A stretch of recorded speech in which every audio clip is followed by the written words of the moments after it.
This is the Thru It All Podcast with host Connor Gleason.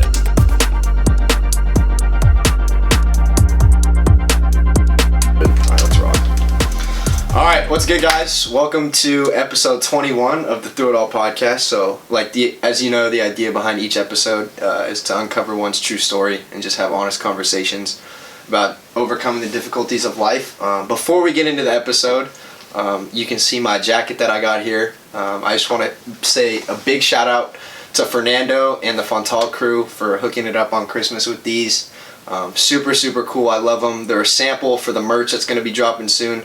Also, big shout out to Herman for getting these going in the day before Christmas and locking it in for us. So very much appreciated. And with no further ado, today's special guest, Jake Muller. It's good to be here. How we feeling, Muller? I'm feeling great. Yeah, so Muller and I played basketball at Capo together, as he played football, obviously, as well. Graduated in 2020, and you're now at UC Berkeley. Yeah. Working on a degree in American Studies with business minors. Yeah. On top of playing football. Yeah. How's that been, bro? Balancing that? It's been hard. During season, they give us 3 classes, and it's they're not easy classes at all. So it's kind of been hard balancing that. Going from football in the morning to classes to football in the afternoon and then just going home and sleeping. Right. It's just tough going through the days, but a Berkeley degree is better than anything, so yeah. It's worth it in the long run. Yeah, bro, I'm sure that's such a grind because obviously it's one thing for school and then to add football on top of that, it's just you don't get to rest. No, yeah, it's we have advisor meetings too during the week and then you have tutorings. It's the year goes by fast. Yeah. But it's long. What does a typical day look like for you? Just a regular Wednesday. During season, we'd wake up. I'd get there about 6:30 for a 7 a.m. lift. So you go 7 to 8. Is it just your position, lifting? No, it's offense will be okay. In the morning or something, and then they'll be behind them. Gotcha. It's based on your classes. They schedule around and everything, and then I do PT from 9:30 to 10 or whatever, and then I go to class from 11 to 3:30, 2:30, 3:30, depending on what day. And then I'll come back to the stadium and we'll have meetings from 3:30 or 4, depending on what time it is, and then we'll go to 7. So you'll have meetings before practice, and then you go to position meeting for 45 minutes, and then you go to practice. The practice is 2.5 hours-ish. Uh-huh. Well, they say it's 2.5 hours, and then it goes to 3, and you don't get home till 8:39 usually every day. Wow! And then that just repeats. Yeah, every time. How does it affect you mentally? Does it just take a toll, or how do you get through that? During season, it doesn't take too much of a toll, just because everything's going really quickly. Mm-hmm. But off season, and then especially when you get into fall camp, when fall camp is just all day. Yeah. Because you don't have classes yet. You're in summer, so it's literally you wake up at 6 and it's till 8 p.m. at night. Jeez. Yeah, that was the mental, they're messing with you almost, because you got football in the morning. Right. And then you got lifting in the afternoon, and then you're only there for meals, and then they do some fun games at night, I guess, but it's you want to go home because it's 7:38. Yeah, the fall camp's probably the worst part. Everyone's if you could get one part out, it's fall camp, because if it's literally 10 hours a day, which is kind of ridiculous. 10 hours a day? Yeah. Is it just conditioning, lifting, all that stuff? There's some break in between, but it's 3 hours of practice, and then you get hour and a half, 2 hour break to eat, and then you have weights. So you go lift for 45 minutes, an hour, and then you have a team meeting, and then you go position meeting, and then you're done. But the position meeting can take between 45 minutes to 2 hours. It depends on how much film they watch during practice, and yeah, sometimes you get out early at 8, sometimes you get out at 9:30, 10, and you just gotta wake up the next day at 6 o'clock and do it again. Jeez, dude, that's crazy. Yeah. That's such a grind. Yeah. Now, I'm gonna take it back a little bit, and then we'll kind of rework back up to that point, but where did your love for football start? Probably when I was a little kid, my dad went to USC, so we had season tickets. Baby. Oh yeah. Yes, sir. Low key though. A low key fight. Oh, go Bears, but right. In the back of your mind. Yeah. But yeah, we had season tickets. My dad had it for like 20 years, and then we had it until I was like 15. So going to every game and watching USC grow up, and growing up watching Sam Darnold in the Rose Bowl, and I didn't play football till high school, so I didn't get that chance yet. Yeah. I didn't know that. Did not play. It was just hoops? It was basketball, soccer, baseball, every other sport you could think of, basically. Except football. Yeah. Huh. And then got to high school. My dad played in high school, so I knew I was going to play at some point. I was a receiver at the time, so yeah, I kind of got to high school and got lucky. I was talented enough to make my way. I always say you don't need to play until high school for football if you play enough sports, but yeah, my love started really early, going to games and just watching. My dad he had the NFL Network every day, so it was just, my life was already football even before I was playing. Damn. Dude, that's crazy. Yeah. So, your high school career, you said you never started until your senior year. I started on the freshman team. Okay. As a freshman, and then I started JV for a year and a half, 2 years. And then I was in a formation my junior year where it was they bring in a tight end, but we ran a spread offense, which is all passing. Yeah. So they didn't need me yet. Yeah. And the coaches were like, "Oh, you're gonna play." I made varsity as a sophomore, but I was still on JV technically, and "Oh, you'll play." I never really did. And my junior year, I was at a point where I was playing basketball, and I was I'm ready to quit because it was ridiculous that I didn't get to start until my senior year technically. Because at that point you were already I remember we were in the weight room, so this was at the end of your junior year, right? Yeah. And you were Air Force. That was the first one I remember you telling me. No, that's going into my senior year after the coaching change. Oh, that was then? Yeah. So it was in the fall, later. maybe. That's later. But weren't you picking up interest even during your journey? Technically, I had Nevada looking at me. That's what it was. But the coach at the time who was there didn't deal with recruiting. He's "Oh, I don't do it. You got to go to the kid." So I didn't know. My whole junior year, I had Nevada recruiting me, and I had no idea. Wow. Yeah, because the coach didn't tell me. So how did you deal with the fact that okay, you're a D1 caliber player and you're not playing hardly at all? How did that affect you, and how did you respond to that? In my head, it was I'm gonna go play basketball. I knew I was good enough to play, and I was watching games. I'm this is ridiculous. Yeah. But I was if I'm not gonna play, I need to find a way to get into a college somehow. So I'm I'm gonna go play basketball. In my head, that whole junior year was I'm done. I'm out. Mulligan likes me. I'm gonna go play on the basketball team and try to focus on that. See if I can start there. I was just done with it at that point when I was ready to quit. Wow. Dang. And then what was kind of the spark that was okay, I'm gonna finish this thing out? Yeah. So the coach he quit, but he wasn't doing well. He quit, and a new coach came in. But I was before the new coach, I was ready to transfer. I was gonna go to San Clemente. I told my dad I wanted to quit. He's "No, you're not quitting." I was fine, then I'm gonna transfer because I don't want to be a capo. Mm-hmm. So we were gonna go to San Clemente. We started talking to the coach a little bit. Technically you can't, but we're okay, I need to see what's going on. Yeah. And he got Sam Darnold into USC, so we knew he had connections, and so we were days away from selling our house because you can't technically move at the time. Wow, yeah. Really? We were literally days away from putting our house on the market and moving to San Clemente just so I could play football. And our coach quit. So I was okay, I'm going to wait and see who the new coach is, see what happens there. And a guy comes in from J. Sarah, and he went to ASU, so he has connections. So I started seeing, you said, Air Force and Wisconsin started coming in. And, Wisconsin was good, but they just came in because they knew Curtis. Air Force wanted me a little bit. Yale came in, offered me a scholarship, contingent on my SAT score, which is not good. Sorry, bro. It's all right. Don't matter. We have birthday. Exactly. So that came in SDSU. So I started seeing people, but I didn't, they weren't offering me besides Yale, but I didn't want to go to Yale. So no one was offering me yet. So we went to a 7-on-7 tournament, and we played a team, I forget their name, but he knew my position coach at the time. He's "Hey, you need to check out this kid at Cal. A different school, different coach. Yeah. You need to check out this kid." So he gives me a call. He's "Hey, I know who you are. I want to come see you, like, run routes. This is, like, spring when we're in the weight room for basketball. Yeah. So he comes out and watches me, and we don't have a quarterback yet, so it's, like, some freshman, a sophomore kid throwing to me. So, like, they're missing passes. Yeah. I was running good routes, but it was like, I'm not going to get offered. Yeah.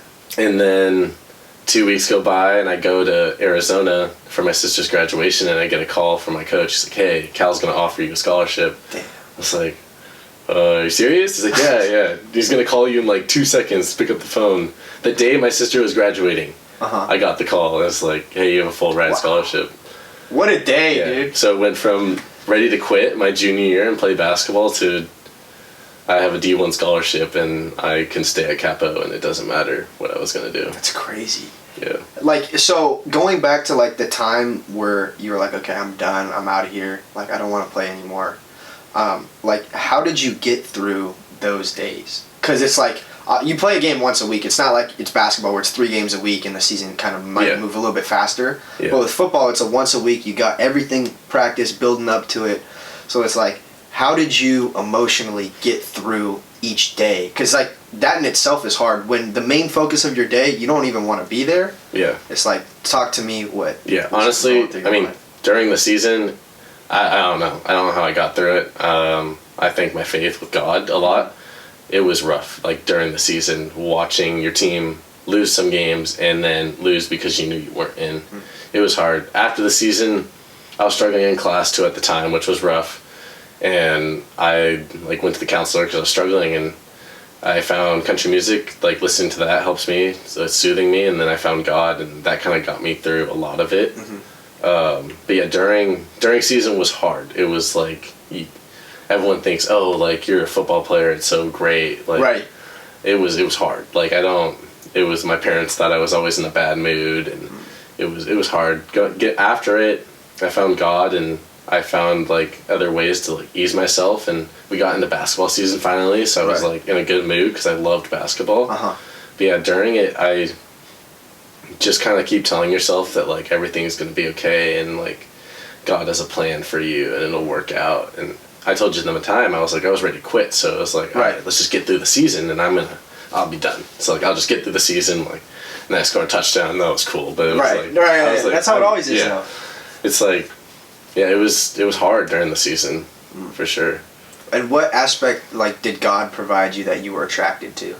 I think just, like, it was almost like he was speaking to me. It was, like, knowing that, like, you just need to, like, keep yourself in check and know that there's going to be a light at the end of the tunnel. You just need to keep going and keep pushing through. My dad was a big part of it, too. He says every day that I'm the reason he stayed, and I should thank him for it. Yeah. But yeah, it was family helped me a lot, and God, like, showed me a path that I was able to find and stick with it. I found working out was, like, a good thing, because I was kind of chubby at the time, so it was like, I found a passion in working out a lot, and just a lot of things that helped me through that. That's super cool, man, because that prepared you, and we're going to get into this in a second, for, like, your time at Cal. Yeah. You know what I mean? So, like, give me a brief summary of your 2 years so far at Cal. First year, COVID, and about 6 old guys in front of me, and I knew I wasn't going to play yet. How was that for you? Because you're coming in as a freshman right out of high school, and you see literally, like, 6 dudes that are, you know, have been in the program for a minute, and you're like, okay, I know I'm not going to play. Right. What's your mentality going? My mentality was just give it my all. Maybe I'll get a shot. They told me that I could have a chance to play on some passing downs. So I knew it was just I got to get better at blocking, because that was the one thing I struggled with. And I knew I wasn't going to play, so my mentality was okay, where I wasn't, like, down on myself like I was in high school, where I wasn't playing because I knew I could at that point. Yeah. And when I was a freshman at Cal, it was like I knew I wasn't going to play yet, so my mindset was, okay, I'm just going to keep grinding, show them that I care, and get the work in on the practice squad or whatever it was, and go from there for the first year, because I knew those guys are going to leave sooner or later. Yeah. But then COVID happened, and they stayed another year, so that was crazy. Yeah, because they got an extra year of eligibility. Damn. Yeah. You didn't get hurt yet, did you? I got hurt. Did that yet or no? I got hurt year 1, like 2 weeks after the spring game. So we had the spring game and we had time off, and then coming back for like the summer workouts. That's when I got hurt, like the day before. Really? Yeah. Like went to played basketball like a day before just to get your legs under you a little bit. Yeah. Like some conditioning, and got hurt that day. Jeez. And what was it? I like landed on, there was a fence that was like connected to the hoop for some reason, and I like landed on the bottom of the fence and my ankle turned and I completely tore every ligament in the left side of my ankle. So how long were you out for? 8 months almost. Yeah. 8 months? Yeah. It's like, it says 6 to 8, but I struggled with recovery on certain stuff. I got a couple setbacks, but yeah, about 8 months. Did you debate your like playing career at all? If it was still something you wanted to do? No, not yet. It wasn't like, if it would have happened to me again, like recovering, I probably would have been done. Mm-hmm. But no, it's reconstructive surgery, which is pretty intense, but it's like, I wasn't too worried about it. I knew it'd be back. I was supposed to be back before fall camp. That's like the 6 to 8 months part, and then I wasn't back until like week 4 of the season instead. Okay. Yeah. So you get back, like, so it's week 4 of this season, your sophomore year. Mm-hmm. And no fall camp, nothing. Like, I haven't practiced yet. You're just jumping in. Yeah. I had the spring game, and I did good in the spring game, and heads were like turning a little bit. Got hurt, yeah. And then I'm bottom of the depth chart now because going in, getting hurt. Yeah. So middle of the season, bottom of the depth chart, and dude, it's tough to like prove yourself, especially like in the middle of season. Like if it's the off season, you got a better chance, right? Yeah. They can see you more, but it's like they have their guys established. Yeah. So it's like, how did you manage that? Like when you're in practice, are you just like, what are you thinking? Are you thinking, oh, these guys are ahead of me, maybe I'll take a break? Or are you like full force? Because like it's hard not to think about those thoughts and be like, you know what, like those are, maybe I just, not saying you should, but I feel like that's a natural part of it to be in that little slump for just a little bit. You know what I mean? After my second setback, I was like, that was like right when season started, right when I had the second setback. So then I knew I had another 3 weeks or whatever it was until I was going to be back. I was like, oh, should I just take the medical red shirt and kind of take it really slow and not come back? Like I was at that point because I knew they had 2 guys who were going to be their main guys, but then there were spots open before the season started, and then 2 freshmen came in and they played really good in fall camp, so they kind of took those spots. So it was like, a lot of thought came into it where I was like, oh, I should just kind of wait it out again. Like I was all right, let's wait till the next off season. Like let's strengthen it. Then I got back the 4th week or whatever it was, and it was just like I was doing the practice squad every day, and it sucked. Like it was like the same year but repeated with myself, being bottom of the barrel again. Yeah. In practice squad, you're just like you're just prepping the starters. Is that what? So you're basically running the plays that they're getting ready for that week. It's like you're playing against defense, the number 1 defense, which is already hard enough as it was. Yeah.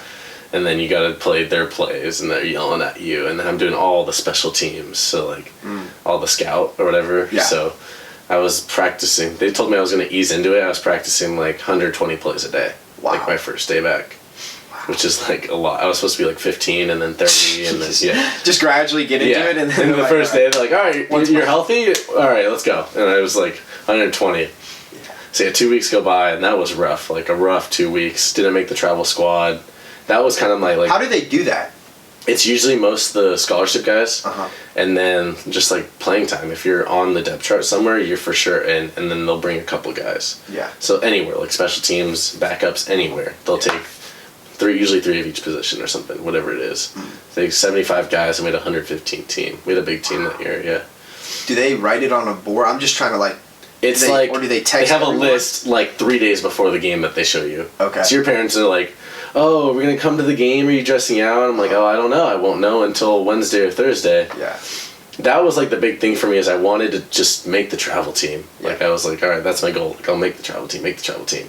So 2 weeks go by, and I didn't make it yet, which I was like, okay, well, it's my 2nd week back. I'm okay with it. Yeah. 3rd week comes around, I planted wrong, and I sprained my MCL. Oh my gosh. Yeah. So 2 injuries? Yeah. Wow. Yeah. What was your first initial reaction? I was like, oh, it could be torn, like it's bad. Like I was like worried about everything. Oh yeah, and the week prior I like injured my ankle again, so I was already, everything was just not good. Lower body. Yeah. Like I was like hobbling on my left ankle the whole time, and then I overcompensated, and that's how I hurt my knee. Oh. Yeah, so then I go down for like another 2.5 weeks or something it was. Wow. Yeah. So you're at week, what is it, 7 when you're finally back from that? Or is it like 8? Like 8 maybe. I don't know the exact time. Right, just around. Yeah, like we're close to the end of the season. Like at this point when I'm back. Yeah. And at this point I'm like, I'm not gonna make the travel team. Yeah. It's like it was bad. Like mindset was like I'm over this again, and like I knew I was gonna keep playing and obviously I'm gonna stay, but it was like this sucks. Like I'm ready to go home. Like let's go home for Christmas. Yeah. 100%. Now, because, like, I'm in the same boat, bro. Yeah. I'm in the exact same boat, like, running the scout team and all that stuff. But what I was going to say is that, like, so were there any close games at the end of the season when you were, like, getting healthier again with your knee that you were like, okay, I might have a chance to get in? Yeah, there was, like, we played the Stanford game and we were up by, like, 25 points. Uh-huh. And it was like, okay, if they don't score this drive, maybe I'll get in. Right. But then it came down to the coaches didn't trust me because I didn't have enough time playing. So that's what I was told was, listen, we know you're healthy, but they don't trust me. I haven't practiced at all the plays in practice technically. Like I knew them. Mm-hmm. Mentally I knew every play, but they don't trust me because they don't know. So they weren't going to put me in. So I had no chance getting in at the end of the season basically. How, like, because, like, I've been in that spot too. Like, you know, there's a bunch of time left and whatever. Because I played for 1.5 years and only played like 40 minutes. Right. You know, I'm not blaming the coaches or anything. I'm just saying, like, it's not everything's like as sweet as it might seem. You know, like college basketball, whatever. Like, oh, that's dope, but yeah, it's like, bro, I've showed up to every practice, every game, and I played like 40 minutes, and like 2 of them have been in the first half. Yeah, it's not all sunshine and rainbows. That's what I'm saying. D1 life. Yeah. It's like everyone's like, oh, you get the praise because when you get the offers in high school, like you're the top of the line. Like everyone's like, oh, you get this and that. Yeah. Yeah. Once you get there, it's like you're restarting. Like you're at the bottom again. Do you feel pressure from that? Like it sounds weird, but like coming back and people knowing you as, oh, Muller, he's Cal, like the Cal guy. Do you think like, oh, they think that I should be here and doing X, Y, and Z, and like if so, does that affect you? Totally. I mean, like going into it, it was like, oh, I need to meet expectations because I had a lot of hate from kids who didn't get offers the year before me and were like, oh, you don't deserve it. Yeah. So it was like I need to prove myself, not just to me, to everyone that I can do this. Mm-hmm. So yeah, it was like that's why I said I wanted to make the travel team because if I'm at home every weekend, it's kind of like, all right, damn, they know I don't travel, they know I don't play. I'm kind of like letting people down that I'm like not playing. Yeah. So yeah, that was like hard to like think about because it's almost like it's not an ego thing, but it's like hurts your ego a little bit because you're like, oh, everyone's like, oh, Jake's not playing. Oh, he's not really gonna be good at D1. He's done. Yeah. Yeah. And how is your like motivation and like excitement for year 3? Hard. Yeah. I know like it's like better now because I know I'm working hard and I have a chance to play now, but it's hard knowing that year 1 was hard, year 2 got hurt and didn't play at all. So it's like year 3 is like, oh crap, am I gonna be okay? Am I gonna get through this time? Mm-hmm. So yeah, it's hard to like not know what's gonna happen, but I'm working through it and trusting God that I will do good and make it on the field. Damn, bro, that's awesome. Yeah. That's awesome. As we kind of wrap up the podcast, I like to finish up before like the last 3 questions. What does Thru It All mean to you?